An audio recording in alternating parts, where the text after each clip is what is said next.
மாசிக்கு மாசி சீரியலை பார்த்தீங்கன்னா வீட்டுக்கு தன் கணவரிடம் அழுது புலம்புகிறார் சிந்தாமணி. இத்தனை வருஷமா என் பொண்ணு கூட இருக்க முடியாமல் போச்சு, இனிமேலாச்சும் சந்தோஷமாக இருக்கலாம் என்று பார்த்தேன், இப்போ இப்படி பண்ணுறாங்களே என ஃபீல் பண்ணுகிறார். பிறகு சிந்தாமணியின் கணவர் போலீஸுக்கு போன் போட்டு தங்கள் மகள் இருக்கும் இடத்தை எப்படியாவது கண்டுபிடித்து சொல்லுமாறு கேட்கிறார்.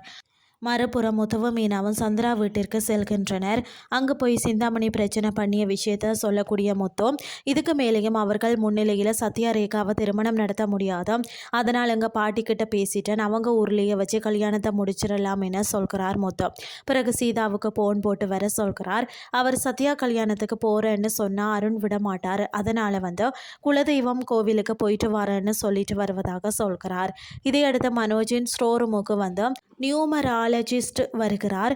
அவரிடம் நீங்கள் சொன்னபடி நான் கோடீஸ்வரன் ஆக போகிறேன், ஆனால் அந்த பெண் மனநலம் பாதிக்கப்பட்டவர் அப்படின்னு சொல்ல அதெல்லாம் கொஞ்சம் நாள் சரியாகிடும் என சொல்கிறார் அந்த ஜோதிடர்.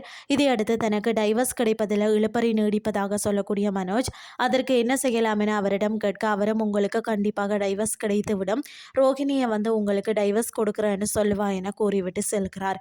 பிறகு அவர் சொன்ன மாதிரியே கிளம்பிய அடுத்த நிமிஷமே ரோஹிணி மனோஜின் ஸ்டோர் ரூமுக்கு என்ட்ரி கொடுக்கிறார். அவர் உள்ளே வந்தது 5 லட்சம் பணம் எப்போ தருவா அப்படின்னு சொல்லி கேட்கிறார். அதற்கு மனோஜ் டைம் ஆகும் என சொல்ல, நீ கொடுத்தால் உடனே டைவோர்ஸ் பேப்பரில் கையெழுத்து போடுகிறேன் என சொல்கிறார்.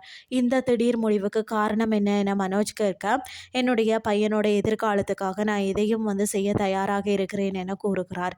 இதையடுத்து அங்கிருந்து கிளம்பி செல்கிறார் ரோஹிணி. இதுதான் இன்றைய நாளுக்கான எபிசோட்.